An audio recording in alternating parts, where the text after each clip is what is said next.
All of you. आज अपन जो कल टॉपिक जहाँ छोड़ा था उसको आगे बढ़ाते हैं, है ना। और कल अपन ने देखो बेटा नदियां की थी, है ना। और एक बार मैं 5 मिनट में आपको रिकैप करवा देता हूँ। सबसे पहले हमने पढ़ा था कि प्रायद्वीपीय भारत की जो नदी हैं वो पूर्व की ओर कौन कौन सी बहती है।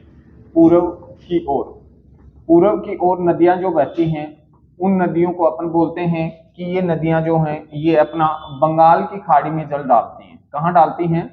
बंगाल की खाड़ी में। और बंगाल की खाड़ी में जो जल डालती हैं उनमें कौन कौन सी नदियां हैं, चलो अपन देखते हैं। सबसे पहले हमने देखा था एक नदी है कौन सी? स्वर्ण रेखा। कौन सी रेखा? स्वर्ण रेखा। उसके बाद सेकंड हमने देखा ब्राह्मणी। कौन सी देखी? ब्राह्मणी। और ब्राह्मणी के बाद हमने कौन सा देखा? महानदी। महानदी। बेटा ध्यान रखना, ये क्रम याद रखना, है ना। ये क्रम क्योंकि सीधा प्रश्न अगर थोड़ा सा टफ डालेगा तो वो डालेगा उत्तर से दक्षिण नदियों का क्रम है ना। उत्तर से दक्षिण, तो उत्तर में स्वर्ण रेखा, ब्राह्मणी, महानदी। और महानदी के बाद कौन आएगी? कौन आएगी? गोदावरी। और गोदावरी के बाद कृष्णा। और कृष्णा के बाद एक नदी है पेनार और दूसरी नदी है पलार। पेनार और पलार। और इसके बाद कावेरी। कावेरी को अपन क्या कहते हैं? कावेरी को दक्षिणी गंगा कहते हैं। दक्षिणी गंगा क्यों कहते हैं? क्योंकि ये इसका जल पवित्र है। दूसरा हमने यहाँ प्रश्न देखा था कि ये 12 मासी नदी है, वर्ष भर बहती है और एकमात्र ऐसी नदी है जो दोनों मानसून से वर्षा प्राप्त करती है ना। और मैंने समझाया भी था कि दक्षिण पश्चिम मानसून जिसको ग्रीष्मकालीन मानसून और उत्तर पूर्वी मानसून जिसे शीतकालीन मानसून, दोनों से वर्षा प्राप्त करती है ना। इसके अलावा नेक्स्ट हमने देखा था वेगई नदी। कौन सी है? वेगई। वेगई नदी के किनारे शहर बताओ भाई? मदुरई। और मीनाक्षी मंदिर है। इसके अलावा ताम्रपर्णी। कौन सी है? ताम्रपर्णी। और यहाँ इस ताम्रपर्णी पे हमने लिखा था एक परियोजना है पापनासम परियोजना, है ना। और पापनासम जो परियोजना है ये तमिलनाडु में है और भारत की दक्षिणतम परियोजना भी कह सकते हैं। दक्षिणतम नदी है तो परियोजना भी दक्षिणी होगी। तो यहां तक हमने देखा स्वर्ण रेखा, ब्राह्मणी, महानदी, गोदावरी, कृष्णा, पेनार, पलार, कावेरी, वेगई और ताम्रपर्णी। फिर हमने पढ़ा कि कुछ नदियां ऐसी हैं जो पश्चिम में बहती हैं। कहां बहती हैं? पश्चिम में। यानी कि पश्चिम में बहने वाली नदियां। पश्चिम में बहने वाली जो नदियां हैं उसमें हमने देख लिया कि सबसे पहले हमने एक नदी कंप्लीट की, उसका नाम है नर्मदा नदी। कौन सी नदी है? नर्मदा नदी। और नर्मदा नदी का उद्गम हमने देखा था कहां से होता है? अमरकंटक की पहाड़ियों से होता है ना। किन किन राज्यों में बहती है? मध्य प्रदेश से निकलती है, महाराष्ट्र और गुजरात। कहां जल डालती है? खंबात की खाड़ी में डालती है ना। एस्चुरी बनाती है बेटा, सबसे पहले समझा दिया था मैंने, है ना। जो भी नदियां पश्चिम में बहेंगी वो एस्चुरी बनाती हैं, ज्वार नदमुख बनाती है ना। इसके अलावा मैंने बताया था कि नर्मदा जो नदी है इस पर कुछ बांध बने हुए हैं, है ना। तो 4 बांध मध्य प्रदेश में, एक कहाँ है? गुजरात में। 4 कौन से हैं? बरगी, इंदिरा सागर, ओंकारेश्वर और माहेश्वर। 4 बांध हैं। और एक सरदार सरोवर बांध कहाँ है? गुजरात। और सरदार सरोवर बांध से हमने एक नहर निकाली थी, नर्मदा नहर। कौन सी नहर थी? नर्मदा नहर। और नर्मदा नहर से राजस्थान के जालोर जिले में पेयजल आपूर्ति।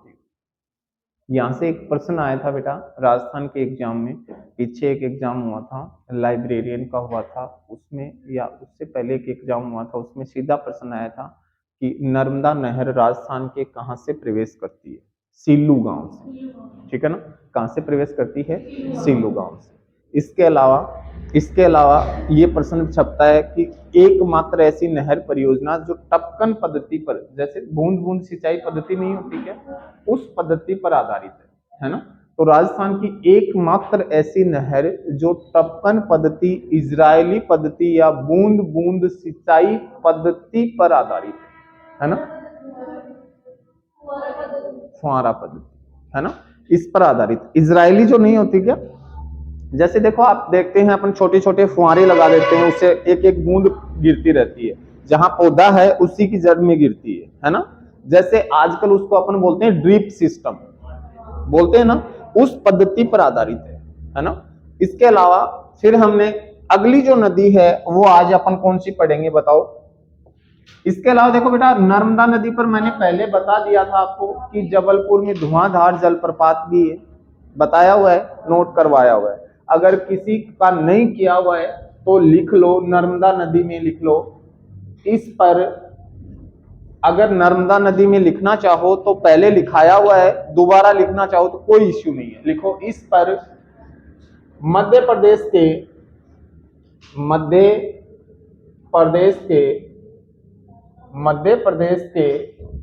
जबलपुर में, मध्य प्रदेश के जबलपुर में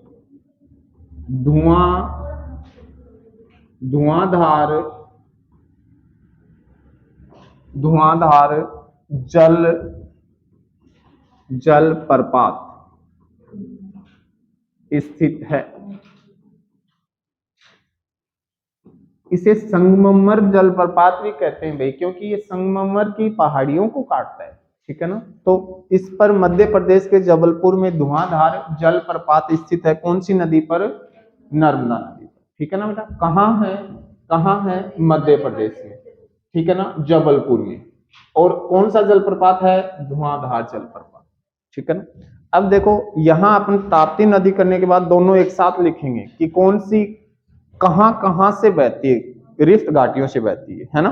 क्योंकि हम देखते हैं विंध्याचल और सतपुड़ा के बीच से बहती है नर्मदा, और सतपुड़ा और अजंता की पहाड़ियों के बीच से बहती है ताप्ती।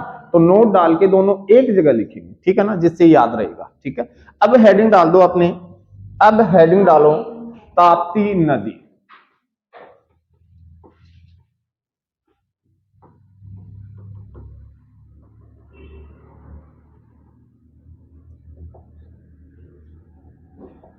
ताप्ती नदी का उद्गम कहां से होता है भाई? कहां से? महादेव की पहाड़ियों से। कहां से होता है बेटा? महादेव। और महादेव की पहाड़ियों की सबसे ऊंची चोटी धूपगढ़। महादेव की पहाड़ियां, महादेव की पहाड़ियां, और कहां है? मध्य प्रदेश। कहां है? मध्य प्रदेश। अगर बेटा ये जिस तरीके से आप पढ़ रहे हो इसी तरीके से लगे रहो, भर्ती आने वाली है ना, भर्ती आएगी। और मैं कह रहा हूं फटाक से, आसानी से जो क्वेश्चन आपको लग रहे हैं ना एकदम कि ये ऐसे ही चल रहा है, ऐसे नहीं चल रहा है बेटा, ये नींव मजबूत हो रही है ना। जिस दिन एग्जाम होगा ना उस दिन क्वेश्चन ऐसे लड्डू जैसे मिलेंगे और लगेगा एक्चुअल में हमने पढ़ा है ना, ठीक है। फिर देखो, चलो इसकी लंबाई जरूरी है क्या? चलो लंबाई लिखो, लंबाई वैसे तो नहीं पूछा जाएगा लेकिन लिख लो। 724 किलो। इसका प्रवाह क्षेत्र, इसका प्रवाह क्षेत्र, चलो बताओ भाई, प्रवाह क्षेत्र बताओ भाई, है ना। देखो कहां से निकली बेटा? मध्य प्रदेश से। तो मध्य प्रदेश से सीधी गुजरात, और गुजरात से खंबात की खाड़ी, ठीक है ना। तो कहां हम लिख सकते हैं? मध्य प्रदेश और गुजरात, मध्य प्रदेश और गुजरात। अब देखो इसका उद्गम कहां से होता है? इसका उद्गम होता है महादेव की पहाड़ी, महादेव की पहाड़ी, मध्य प्रदेश।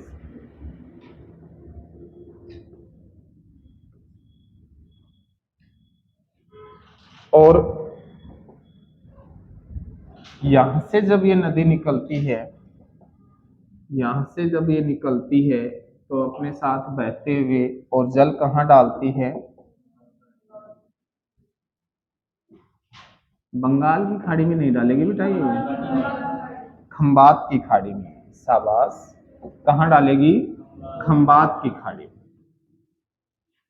खंबात की खाड़ी।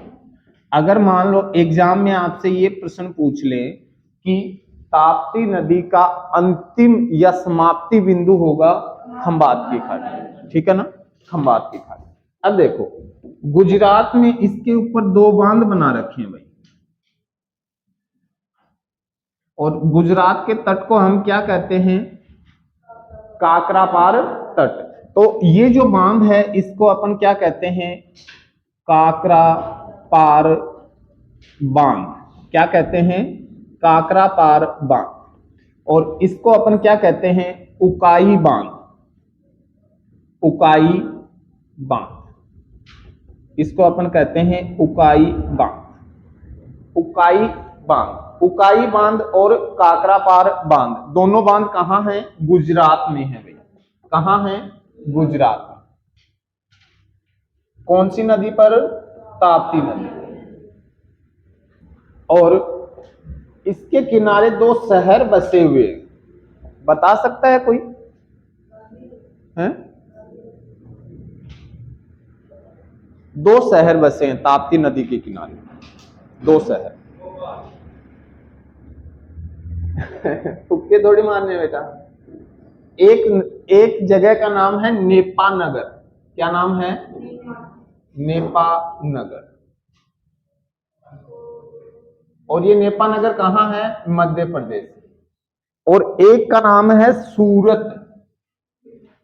कहते ना तेरी सूरत पे मर गया। तो ये सूरत कहां है? सूरत कहां है? गुजरात में, ताप्ती नदी के किनारे, है ना, ताप्ती।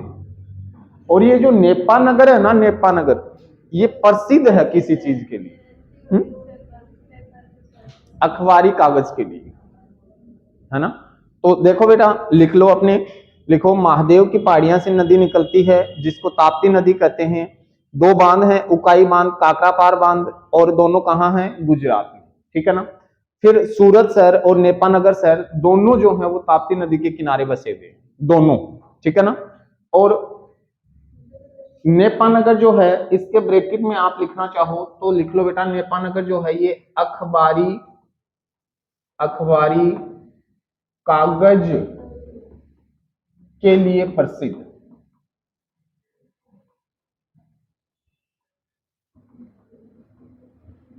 अखबारी कागज के लिए प्रसिद्ध।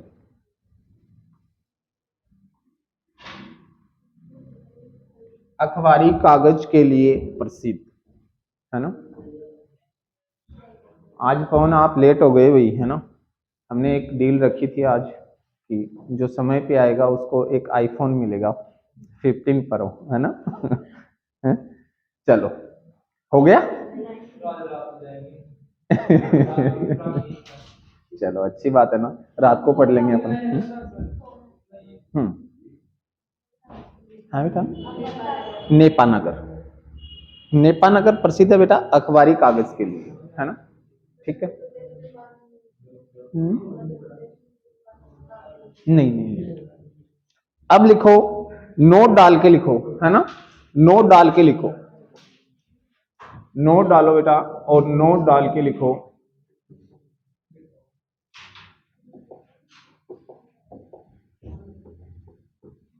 नर्मदा नदी, फर्स्ट नंबर डालना, नर्मदा नदी विंध्याचल, विंध्याचल व सतपुड़ा श्रेणी के बीच भ्रंश घाटी, भ्रंश घाटी घाटी से बहती है। अच्छा प्रश्न है, कई बार आया हुआ। नर्मदा नदी विंध्याचल व सतपुड़ा श्रेणी के बीच भ्रंश घाटी से बहती है। चलो दूसरा नोट लिखो, दूसरा लिखो, ताप्ती नदी, ताप्ती नदी, ताप्ती नदी सतपुड़ा व सतपुड़ा व अजंता, अजंता की पहाड़ियों के बीच भ्रंश के बीच भ्रंश घाटी से के बीच भ्रंश घाटी से बहती है, के बीच भ्रंश घाटी से बहती है ना। ठीक है बेटा। और इस भ्रंश अजंता, अजंता वही जिनकी अजंता की गुफाओं की बात करते हैं ना अपन, है ना, वही। चलो आपके लिए एक प्रश्न है, ये बता दो अजंता की गुफाओं की खोज किसने की थी?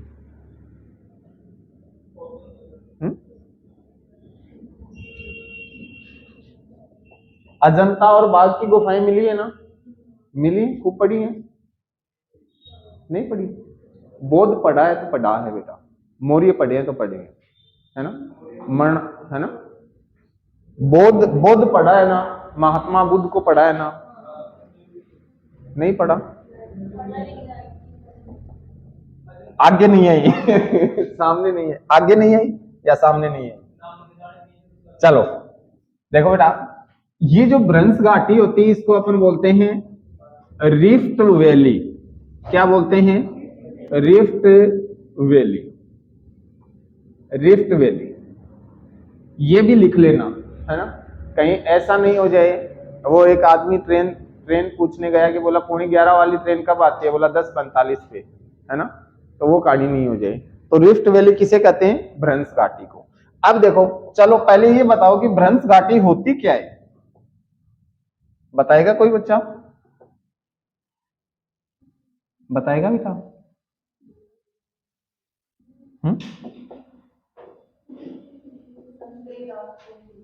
संकरे रास्तों से, है ना। देखो बेटा, जैसे मान लो ये कोई स्थल भाग है, क्या भाग है? स्थल, ठीक है, ये कोई स्थल भाग है। और हुआ ये कि इस स्थल भाग पर अंतर्जात बलों ने कार्य किया। बल दो प्रकार के होते हैं स्थल पे, है ना, संपूर्ण पृथ्वी पे, एक अंतर्जात बल और एक बहिर्जात, ठीक है ना। अंतर्जात बल जो होते हैं उनसे भूकंप और ज्वालामुखी, और बहिर्जात बल कौन से होते हैं? कौन से होते हैं? जैसे है हिमानी, जैसे है नदी, पवन। क्यों? क्योंकि देखो बेटा, पवनें भी तो यहाँ अपर्दन करती हैं। जैसे मिट्टी होती है उसको उठाकर एक जगह से दूसरी जगह अपर्दन और निक्षेपण दोनों कार्य करती है ना। तो वैसे ही जैसे ये स्थल भाग है और इस स्थल भाग पर दोनों बल कार्य करते हैं। तो एक बल के किसी कारण से इसके दोनों जो भाग होते हैं वो दोनों भाग अपनी जगह पर स्थायी रह जाते हैं, ठीक है। और बीच का जो भाग है वो नीचे धसाव कर लेता है, कर लेगा ना, बीच का भाग नीचे धसाव कर लेता है। तो जो बीच से जो धसाव करता है इसे अपन बोलते हैं रिफ्ट। क्या बोलते हैं? रिफ्ट वैली, रिफ्ट वैली यानी कि भ्रंश घाटी। तो देखो, हमने देखा कि ये जो भाग है ये भाग है विंध्याचल का। कौन सा है? विंध्य। ये जो भाग है ये किसका है? सतपुड़ा। अब इसके बीच से तो बहकर कौन आती है? नर्मदा आती है ना। अब इसके नीचे देखो, सतपुड़ा एक तरफ हो गया। अब सतपुड़ा के नीचे यहां कुछ पहाड़ियां पाई जाती हैं जिसे अपन कहते हैं अजंता की पहाड़ियां। क्या कहते हैं? अजंता की पहाड़ियां। और अजंता की जो पहाड़ियां हैं इनके बीच से कौन बहकर आती है? नर्मदा, सॉरी ताप्ती। कौन बहकर आती है? ताप्ती, इनके बीच से आती है ताप्ती। तो देखो तभी हमने देखा बेटा कि जब दोनों साइड में हमें पिलर मिल रहे हैं तो सबसे ज्यादा बांध हमने नर्मदा पे बना दी, क्योंकि बांध बनाने में दिक्कत होगी नहीं। एक तरफ कौन है विंध्याचल और एक तरफ कौन है सतपुड़ा, दोनों तरफ से हमने बैरिकेड्स बना के और हमने उसको बांध बना दिया, जलाशय बना दिए जरूरत के हिसाब से। क्योंकि हमने एक चीज ये भी पढ़ी है कि जो पश्चिम की ओर नदियां जाती हैं वो तीव्र ढाल वाली होती है, तो उनमें पानी का बहाव भी तेज होता है, तो आसानी से तो वैसे ही उस पानी को हम रोक नहीं सकते, है ना। तो इसीलिए ये जो नर्मदा और ताप्ती नदियां हैं, ताप्ती नदी के अंतिम मुहाने पर दो बांध हैं, उकाई बांध और काकरापारा बांध। ठीक है, हो गया ताप्ती नदी आपकी कंप्लीट। ठीक है, ये लिखवाऊं क्या इसमें सूरत वाली बात, या वैसे डायग्राम से समझ लोगे? लिखवा दूं? लिखो, फिर लिखो, है ना। ऐसा चेहरा मत बनाओ भाई, लिख लो, कोई इश्यू नहीं है ना। खतरनाक, एक लाइन लिखो बेटा, लिखो इसमें, लिखो ताप्ती नदी के किनारे, ताप्ती नदी के किनारे, ताप्ती नदी के किनारे गुजरात का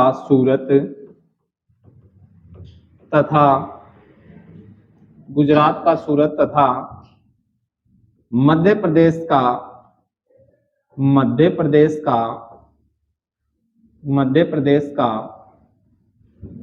नेपानगर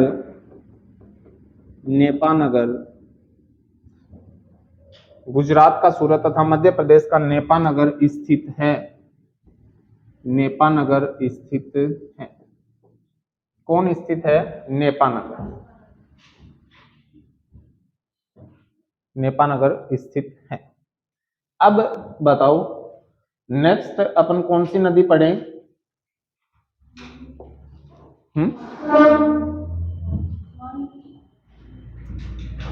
नेक्स्ट लिखो बेटा माही नदी, है ना, माही नदी। और माही नदी का उद्गम कहां से होता है? इसका उद्गम होता है मेहंद झील। और ये जो मेहंद झील है ये कहां है? मध्य प्रदेश में। मेहंद झील मध्य प्रदेश। फिर इसका प्रवाह लिखो, प्रवाह क्षेत्र, इसका प्रवाह क्षेत्र। और प्रवाह क्षेत्र देखो मध्य प्रदेश से निकलती है, मध्य प्रदेश से निकलकर कहां जाती है? राजस्थान। कहां जाएगी? राजस्थान। और राजस्थान से फिर वापस निकलती है, कहां जाएगी? गुजरात। और गुजरात में जाकर खंबात की खाड़ी में अपना जल डाल देती है ना। मध्य प्रदेश, राजस्थान और गुजरात, ठीक है ना। मध्य प्रदेश, राजस्थान और गुजरात। और लिखो यह नदी उत्तर की ओर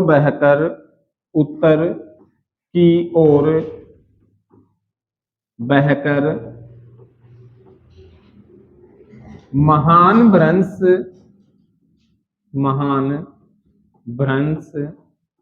फोर्ट में अपना जल डालकर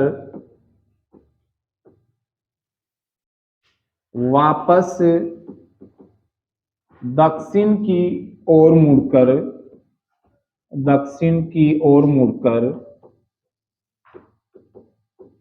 मुड़कर खंबात की खाड़ी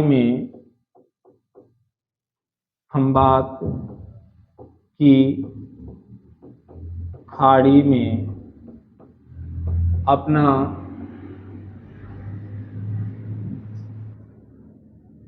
जल डालती है, खंबात की खाड़ी में अपना जल डालती है। सबसे पहले ये मेहंद झील से निकलकर उत्तर की ओर जाती है। फिर देखो मैंने ये लिखाया था महान भ्रंश घाटीय फोर्ट लिखवाया था ना, ये महान भ्रंश फोर्ट में अपना जल डालती है। महान भ्रंश फोर्ट अरावली और विंध्याचल के बीच में है ना, लिखवाया हुआ है मेरा। तो महान भ्रंश फोर्ट जहां मैंने इंडो सांगपो सचर जोन करवाया था ना, उसी के लास्ट में लिखवाया था ना। तो महान भ्रंश फोर्ट में अपना जल डालकर वापस दक्षिण की ओर मुड़कर खंबात की खाड़ी में अपना जल डालती, ठीक है ना। अब देखो यहां नोट डालकर एक बात जरूर लिखो, नोट डालकर एक बात जरूर लिख दो, माही नदी कर्क रेखा को 2 बार काटती है ना। माही नदी कर्क रेखा को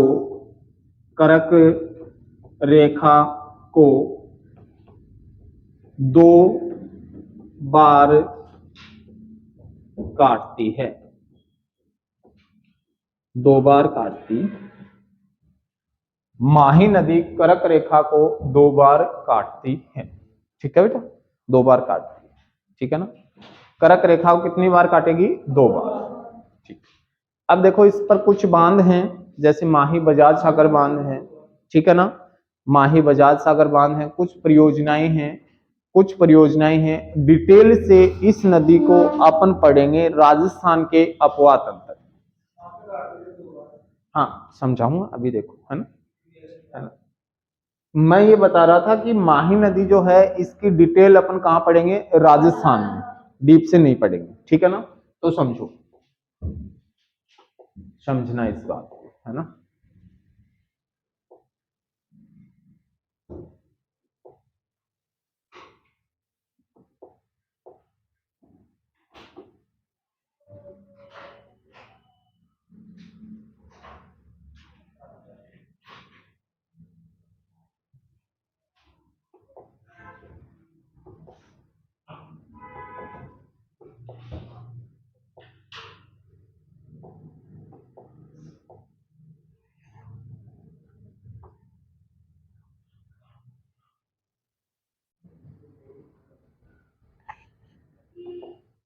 यहां से बड़ा कंफ्यूज रहता है भाई बच्चों के, है ना। अब नहीं रहेगा। देखो हमने अक्षांश जब पढ़े, अक्षांश जब देखते हैं तो 3 मुख्य अक्षांश होते हैं कौन कौन से? 0 डिग्री अक्षांश, 23.5 डिग्री उत्तरी अक्षांश और 23.5 डिग्री दक्षिणी अक्षांश होते हैं। तो जब हम विश्व की बात करते हैं तो हम देखते हैं बेटा कि 0 डिग्री जो अक्षांश है वो दक्षिणी अमेरिका के उत्तरी भाग से, मध्य अफ्रीका से और एशिया के द्वीपीय देशों से होकर गुजरता है। इसे अपन क्या कहते हैं? 0 डिग्री अक्षांश या विषुवत रेखा। क्या कहेंगे? विषुवत रेखा कहेंगे ना। अब देखो इससे 23.5 डिग्री उत्तर में जब हम बात करते हैं तो 23.5 डिग्री उत्तर की जब हम बात करते हैं तो 23.5 डिग्री उत्तर गुजरता है उत्तरी अमेरिका के दक्षिणी भाग से, अफ्रीका के उत्तरी भाग से और एशिया के दक्षिणी भाग से। इसको हम क्या कहते हैं? इसको हम कहते हैं 23.5 डिग्री उत्तरी अक्षांश या कर्क रेखा। क्या कहते हैं भाई? कर्क रेखा। और ऐसे ही 23.5 डिग्री जो गुजरता है वो 23.5 डिग्री दक्षिणी अक्षांश को मकर रेखा। क्या कहते हैं? मकर रेखा। इसको अपन क्या कहेंगे? मकर रेखा। अब यहां से देखो बेटा, अच्छा प्रश्न ये बनता है कि ऐसा कौन सा महाद्वीप है जिनसे तीनों मुख्य अक्षांश गुजरते हैं? तो कौन सा होगा? अफ्रीका। शानदार प्रश्न बनता है बेटा, है ना। दूसरा प्रश्न ये बनता है कि जब हम 0 डिग्री देशांतर की बात करते हैं तो जब 0 डिग्री देशांतर खींचते हैं तो अगला प्रश्न ये बनता है कि चारों गोलार्धों में स्थित कौन सा महाद्वीप है? अफ्रीका। अब आप कहोगे सर चारों गोलार्ध कैसे? चारों गोलार्ध बेटा इसलिए बता रहा हूं कि जब हम 4 दिशाएं डिसाइड करते हैं तो ये अपना नॉर्थ पोल है, इसको साउथ, इसको ईस्ट और इसको वेस्ट। तो ये एक गोलार्ध उत्तरी गोलार्ध और एक गोलार्ध दक्षिणी गोलार्ध, और ये एक गोलार्ध पूर्वी गोलार्ध, ये गोलार्ध पश्चिमी गोलार्ध। तो यहां मान लो कोई देश स्थित है तो वो चारों गोलार्धों में नहीं हुआ क्या? चारों गोलार्धों में हुआ ना। तो अफ्रीका विश्व का, पृथ्वी का ऐसा एकमात्र महाद्वीप है जो चारों गोलार्धों में स्थित आपके सामने है। क्योंकि ये जो है इसे अपन बोलते हैं 0 डिग्री देशांतर। और जब हम देशांतर की बात करते हैं तो हमने देखा था 0 डिग्री देशांतर का निर्धारण 1884 में और लंदन के ग्रीनविच नामक शहर से किया था ना। और जब हम 0 डिग्री लेते हैं तो अफ्रीका किससे आती है ना। तो इसलिए हम कह सकते हैं कि अफ्रीका महाद्वीप चारों गोलार्धों में स्थित है। ठीक है, अब आप अगर ध्यान से देखोगे तो बेटा देखो, भारत के लगभग उत्तर से कर्क रेखा गुजर रही है। तो हमने देखा कि ये जो अपना भारत है, ये जो भारत है, इस भारत के कुल 8 राज्यों से कर्क रेखा गुजरती है। गुजरात, राजस्थान, मध्य प्रदेश, फिर छत्तीसगढ़, झारखंड, पश्चिमी बंगाल, त्रिपुरा और मिजोरम।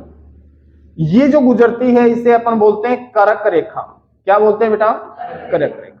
यहां से प्रश्न आता है कि निम्नलिखित में से कौन से राज्य से कर्क रेखा नहीं गुजरती? तो क्या याद रखना है? गुजरात, राजस्थान, मध्य प्रदेश, छत्तीसगढ़, झारखंड, पश्चिम बंगाल और लास्ट वालों में याद रख लेना मित्र, मिजोरम और त्रिपुरा। मित्र याद रखोगे ना। अब देखो, यहां हमने बात की कि जो अपनी माही नदी है वो निकलती है मध्य प्रदेश से, और मध्य प्रदेश के किस जगह से? मेहंद झील से। मेहंद झील से। और मेहंद झील से निकलकर मैंने लिखवाया कि मेहंद झील से ये नदी जो है ये उत्तर की ओर जाएगी ना। और जैसे ये उत्तर की ओर जाती है तो ये ऐसे जाती है, और फिर मैंने कहा कि ये वापस दक्षिण में मुड़ जाती है। तो ये वापस यहां से दक्षिण में मुड़ती है और यहां लाकर अपना जल डाल देती है। ये खंबात की खाड़ी है, खंबात की खाड़ी में अपना जल डाल देती है। तो प्रश्न ऐसा भी एग्जाम वाला ये भी पूछ सकता है कि ऐसी कौन सी नदी है जो उल्टे यू की तरह बहती है? उल्टा यू नहीं बन रहा क्या? बन रहा है ना, उल्टे यू की तरह बहती है। ऐसी कौन सी नदी है जो कर्क रेखा को 2 बार काटती है? विश्व की एकमात्र नदी है बेटा, विश्व की एकमात्र नदी है जो माही नदी है जो कर्क रेखा को 2 बार काटती है। एक नदी है जो इस भूमध्य रेखा को भी 2 बार काटती है, और एक ऐसी नदी है जो इस मकर रेखा को भी 2 बार काटती है। तीनों एक साथ ही कर लें, तीनों एक साथ ही लिख लें, 2 लाइन और लिख देंगे, क्या फर्क पड़ने वाला है। तो ऐसी नदी बताओ भाई, ऐसी नदी जो जो जो भूमध्य रेखा को 2 बार काटती है, ऐसी नदी जो मकर रेखा को 2 बार काटती है। देखो बेटा शाबाश, यहां एक नदी है जिससे अपन कहते हैं कांगो या जायरे नदी। क्या कहते हैं? कांगो या जायरे नदी, कांगो या जायरे नदी। और यहां एक नदी है जिसे हम कहते हैं लिम्पोपो नदी। क्या कहते हैं? लिम्पोपो नदी। तो वही नोट कर लो नीचे, जहां हमने लिखा है ना कि माही नदी कर्क रेखा को 2 बार काटती है, तो वही नोट डालकर लिख लो कि विषुवत रेखा को 2 बार काटने वाली नदी, विषुवत रेखा को 2 बार काटने वाली नदी। और विषुवत रेखा को 2 बार कौन काटती है? कांगो या जायरे नदी। कांगो या जायरे नदी, कांगो या जायरे नदी, कांगो या जायरे नदी। और कहां की है? अफ्रीका की। और दूसरी जो है वो लिखो, मकर रेखा को 2 बार काटने वाली नदी, मकर रेखा को 2 बार काटने वाली नदी लिम्पोपो नदी। और एक बात और बता देता हूं आपको कि ये जो कांगो है ना, कांगो ये गणराज्य है भाई। दूसरी बात ये है कि ये जो कांगो है ना, कांगो बेसिन जो है विश्व का सर्वाधिक दूसरी जैव विविधता, सबसे ज्यादा जैव विविधता रखता है अमेजन बेसिन, ठीक है ना, जिसे पृथ्वी के फेफड़े कहा जाता है ना। लेकिन दूसरे नंबर पर कौन आता है, कांगो या जायरे बेसिन, सबसे ज्यादा जैव विविधता है। और अफ्रीका महाद्वीप की सबसे ज्यादा जैव विविधता कांगो या जायरे बेसिन में अभी है ना, कांगो या जायरे बेसिन, ठीक है, कांगो या जायरे बेसिन।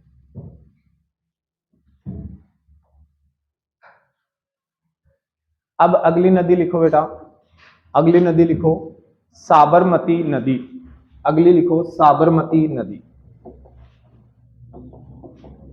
साबरमती नदी, साबरमती। और इसका उद्गम कहां से होता है, कहां से होता है, इसका उद्गम होता है झाड़ोल उदयपुर से। और उदयपुर नहीं पूछेगा तो वो पूछेगा अरावली से, अरावली की पहाड़ियों से, अरावली की कहां से होता है, पहाड़ियों से। और ये ऐसी नदी है जिसका उद्गम तो राजस्थान में होता है, लेकिन ये राजस्थान में बहती नहीं है है ना, है ना, ये लगभग इसका 80% भाग जो है वो कहां बहता है, गुजरात, ठीक है ना। तो इस पर लिख लो, देखो साबरमती नदी के किनारे, साबरमती नदी के किनारे गुजरात का गांधीनगर तथा अहमदाबाद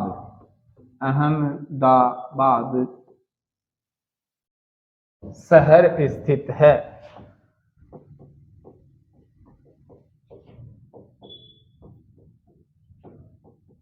और यहां नोट डालकर लिखना चाहो तो एक बात और लिख लो, साबरमती आश्रम, साबरमती आश्रम, साबरमती आश्रम से संबंध किसका था, गांधी जी का, ठीक है ना। यहां से दांडी यात्रा शुरू हुई थी ना, तो ये साबरमती आश्रम, और ये साबरमती आश्रम इसी नदी के किनारे है। आश्रम साबरमती नदी के किनारे स्थित है, साबरमती नदी के किनारे स्थित है। कौन सा, साबरमती आश्रम। और लिखना चाहो तो ब्रैकेट में लिख लेना थोड़ा सा, क्योंकि इससे इंटरेस्ट बढ़ता है बेटा, है ना, याद रहेगा कि कौन सा है ये, दांडी मार्च वाला, कौन सा है, दांडी मार्च को करेंगे। अब आ जाओ इससे नेक्स्ट नदी बताओ, नेक्स्ट बताओ जुआरी नदी, है ना, जुआरी नदी, है ना, जुआरी नदी।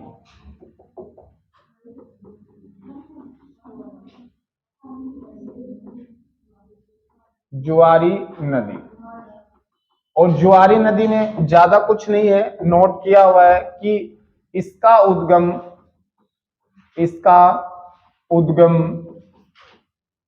पश्चिमी, इसका उद्गम पश्चिमी घाट से होता है तथा यह गोवा की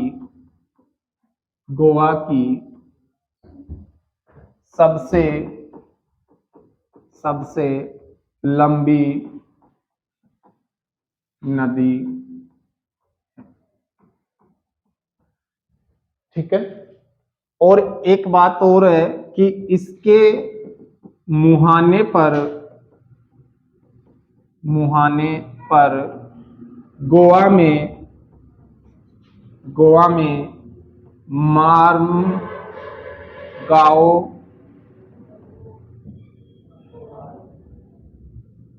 बंदरगाह स्थित है, बंदरगाह स्थित है। कौन सा बंदरगाह है? मालगांव। अगली नदी लिखो, मांडवी नदी। कौन सी नदी? मांडवी नदी।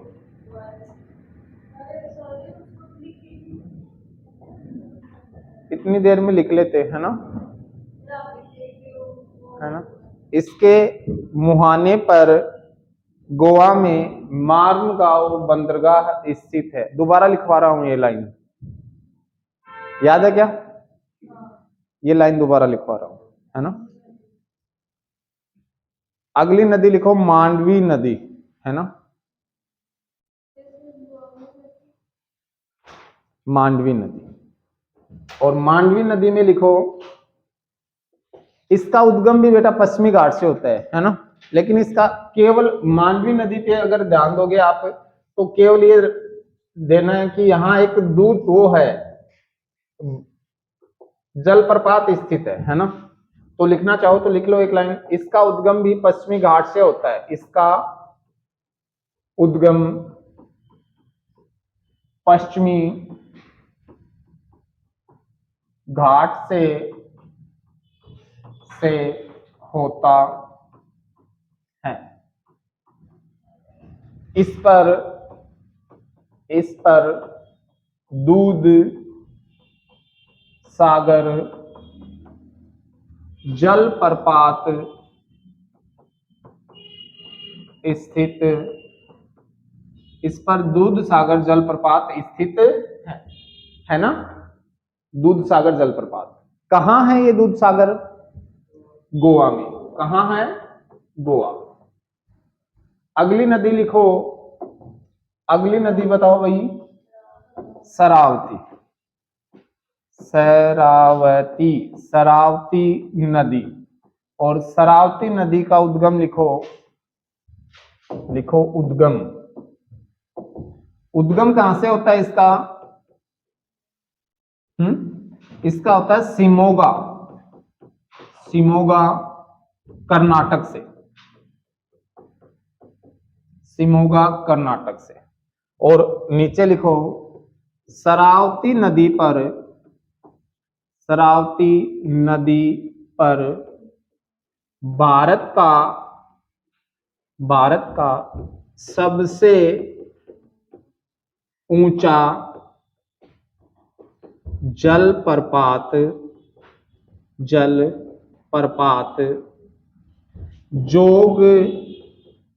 जोग या गैर सोपा,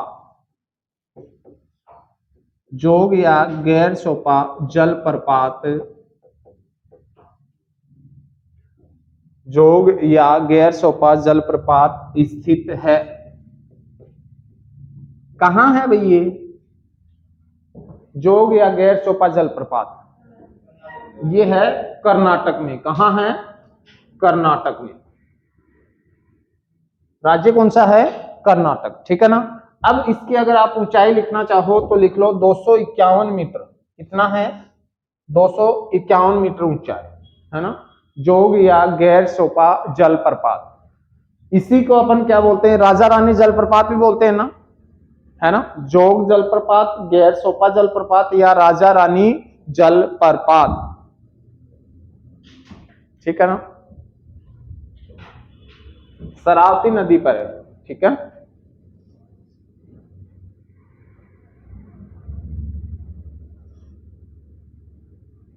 नेक्स्ट नदी बताओ भाई, नेक्स्ट नदी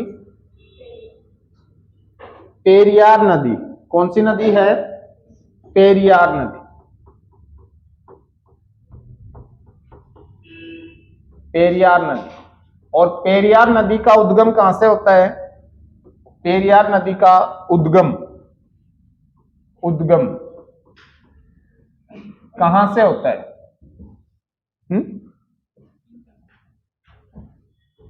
अनाईमुड़ी की पहाड़ियों से, अनाईमुड़ी की पहाड़ियां।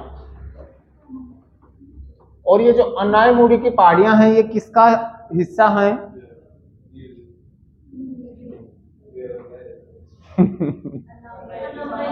अन्नामलाई की पहाड़ी, अन्नामलाई का हिस्सा है। किसका हिस्सा है? अन्नामलाई। हाँ तो वही तो कह रहा हूं ना, पेरियार नदी। और ये कहाँ है? केरल में, केरल। और देखो इसकी एक विशेषता है, इसे इसे केरल की जीवन रेखा, जीवन रेखा कहा जाता है। इसे क्या कहा जाता है? केरल की जीवन रेखा। इसके अलावा यह केरल की सबसे सबसे लंबी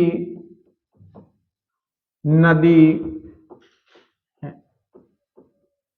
यह केरल की सबसे लंबी नदी है। लिखो इस पर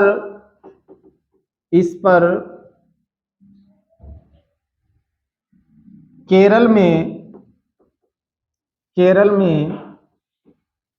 इस पर केरल में इदुक्की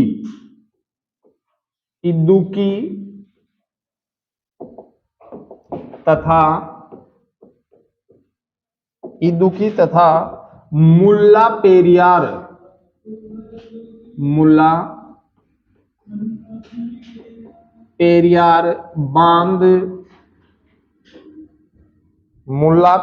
बांध स्थित है।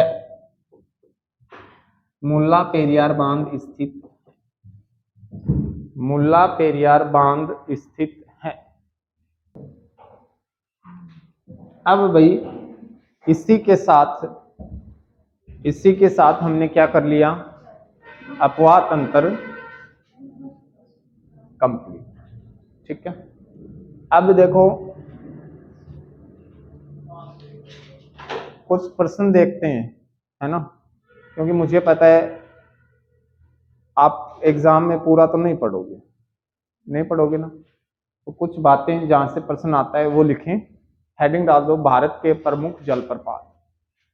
भारत के प्रमुख जलप्रपात।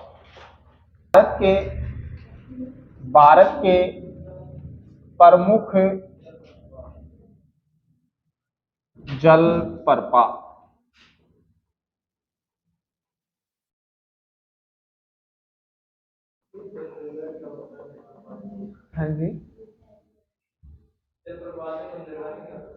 बंदरगाह तो वो होता है।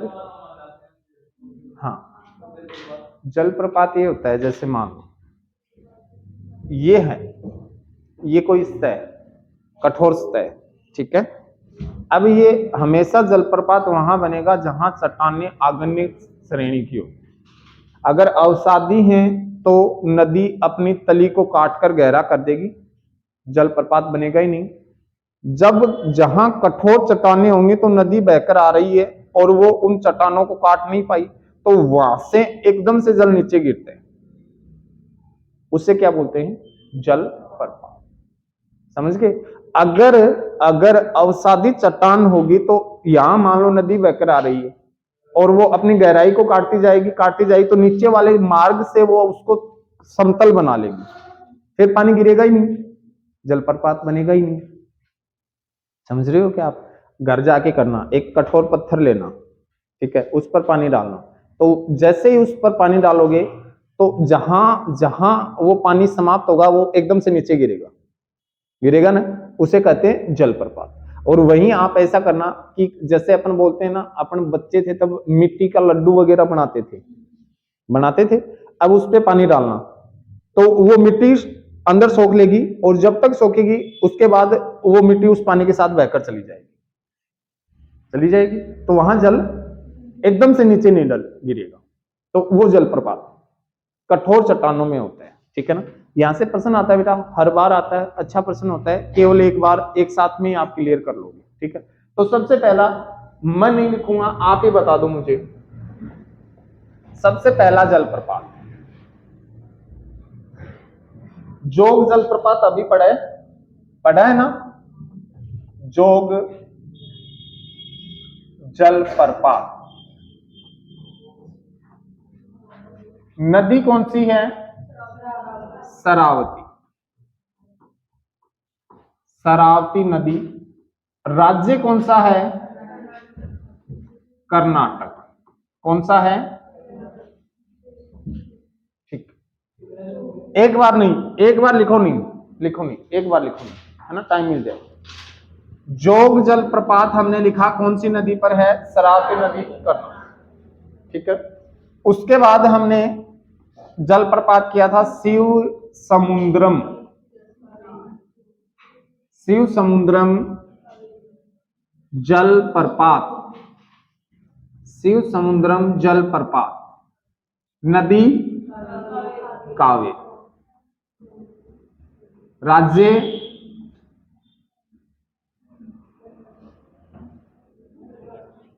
राज्य कावेरी नदी का उद्गम कहां से होता है? ब्रह्मगिरी की पहाड़ी। पढ़ते नहीं? ब्रह्मगिरी की पहाड़ियां से निकलती है और शिव समुद्रम परियोजना जो भारत की सबसे प्राचीन लिखवाई थी वो ही है शिव समुद्रम जलप्रपात। कहाँ है? कर्नाटक। कहाँ है? हाँ जी, 1901। हाँ, परियोजना बांध की बात ये कर रहा हूं, जलप्रपात की, है ना। फिर लिखो, एक जलप्रपात है कुचिकोल। कौन सा जलप्रपात है? कुचिकोल जलप्रपात। और ये जो कुचिकोल जलप्रपात है ये बराह नदी पर है और कहां है? कर्नाटक। कहां है? ठीक है। और जलप्रपात बताओ हमने जो पढ़े हैं उनमें से।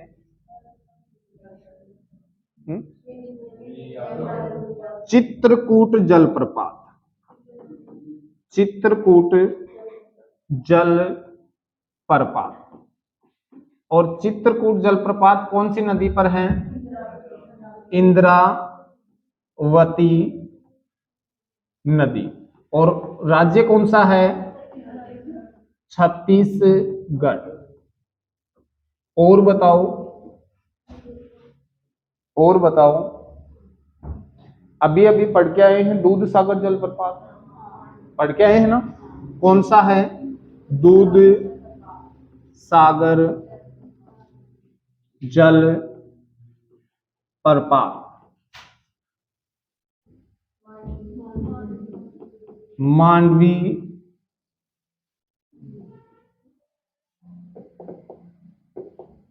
मांडवी नदी कहां है? गो।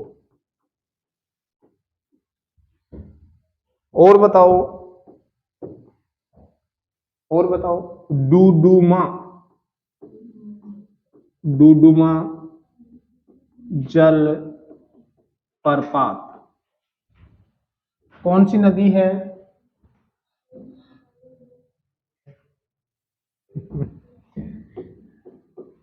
मचकुंड नदी।